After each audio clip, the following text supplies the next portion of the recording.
Hey, Harry. Whoa, did you just talk? Yeah, we've been trying to tell you the day you got us. No, toys coming to life only happens in movies. I must be on crack or something. What did I take last night? Pinch me if I'm dreaming. Ouch, I'm, I'm not dreaming. It's actually true.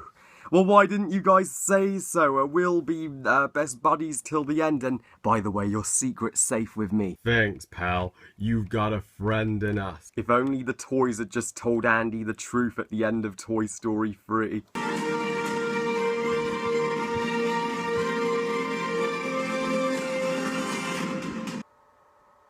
Don't you turn your back on me.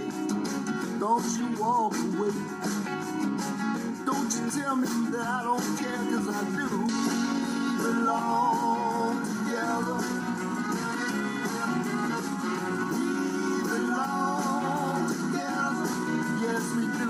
Toy Story 3, this time not directed by John Lasseter, he's just the screenwriter this time, but directed by Lee Ernkritch, and tells the story set literally over a decade after Toy Story 2, where Andy, he's a young adult now, he's growing up, he's heading off to college, and it's time for him to decide what does he do with his toys from his childhood days. Does he give them up, or does he keep them? And the toys are super worried at this point. Are they going to be thrown away in the garbage now that Andy doesn't necessarily play with them anymore? But they very accidentally end up in Sunnyside Daycare, which seems like the happiest place on earth for a toy at first, until it's revealed that its leader, Lotso Huggin Bear, is actually an evil genius and has transformed Sunnyside into a prison for toys where they are tortured and ripped apart by the younger kids. But Woody luckily escapes and finds the nice, comforting home of the sweet little girl named Bonnie, where it's up to him to get his pals out of Sunnyside and decide to stay with either Andy or Bonnie. Now, Toy Story 3 is the only Toy Story movie of the three I had the opportunity to see at the cinema with my mum and my sister, and we all absolutely loved it. This was one of the only movies to come out in summer 2010 that was worth seeing. When you consider this also came out around that time, oh god, get away! Toy Story 3 put all the other movies that summer to absolute shame. It is a wonderful and emotionally powerful conclusion to the greatest animated trilogy of all time. I can't believe originally the plot was going to be about Buzz gets malfunctioned and travels to Taiwan to get fixed, and the other toys have to go on another adventure to rescue him. Let's be thankful that never came to fruition. Let's be grateful to Pixar that they actually came up with a compelling story to end this amazing trilogy. Despite the long wait for this movie, it came out 11 years after Toy Story 2.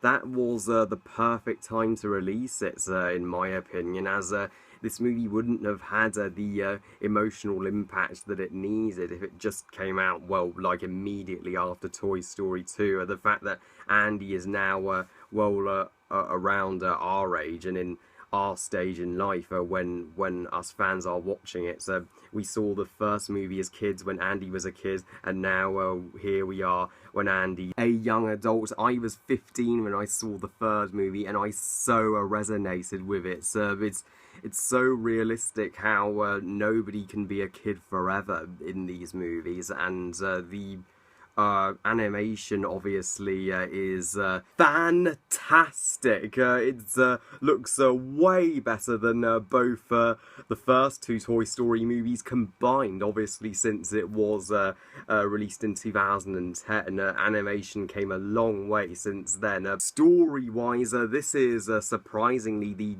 most mature Toy Story movie, and easily the darkest of the three. It had serious serious balls to go this dark for a movie that many kids will see. Well, the Toy Story movies aren't kids' movies, they're family movies, just like all the classic Disney movies, and How to Train Your Dragon, a movie that actually respects kids and knows kids deserve great stories. And Woody is actually, well, the central focus, just like he was the main focus of Toy Story 2, which I'm glad about, and the other toys are basically essentially one character. All the other toys, they give up on Andy, but not Woody. Woody sticks with Andy through and through, no matter what, and adding so much gravity to Andy's line at the end when he's about to give the toys to Bonnie, when he says, "Woody never gives up on you, ever."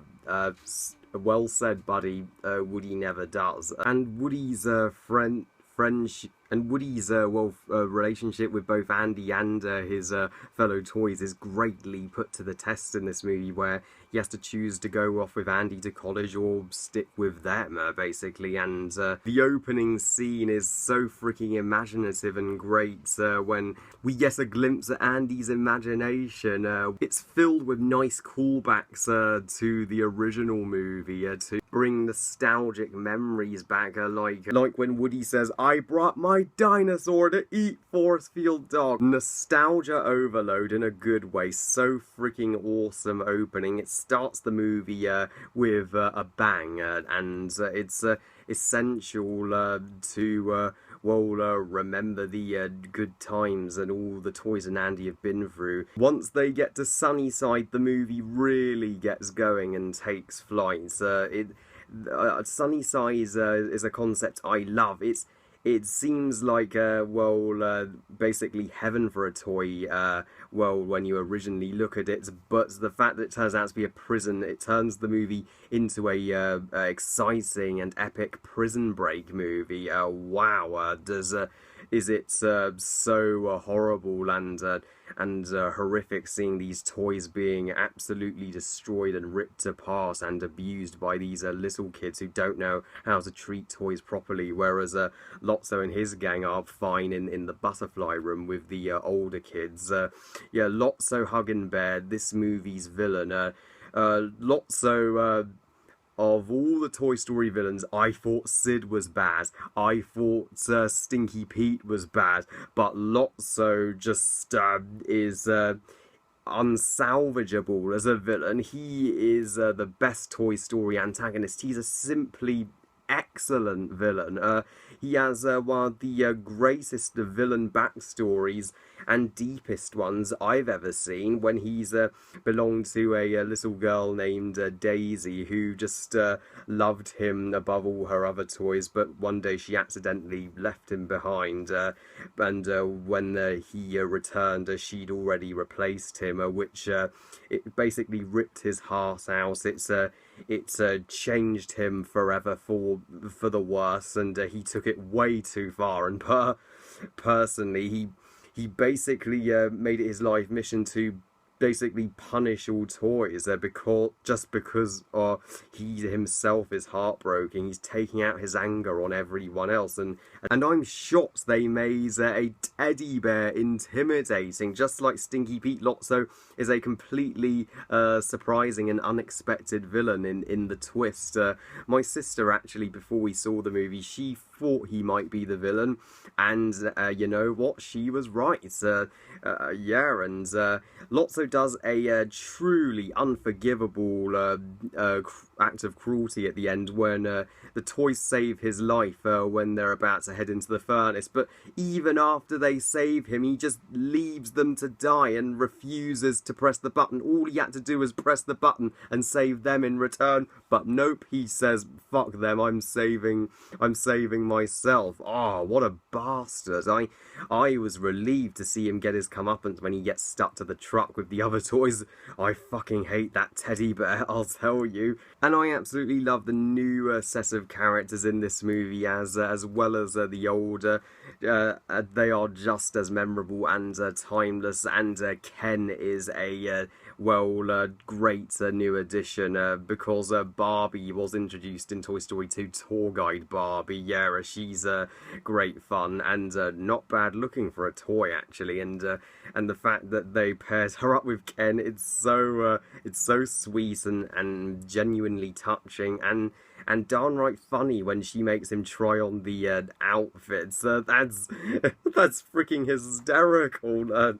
It may be a overall dark and depressing emotional movie, but there's also stupendous fun in it too. When Buzz turns evil briefly, when after Lotso turns Buzz to the dark side.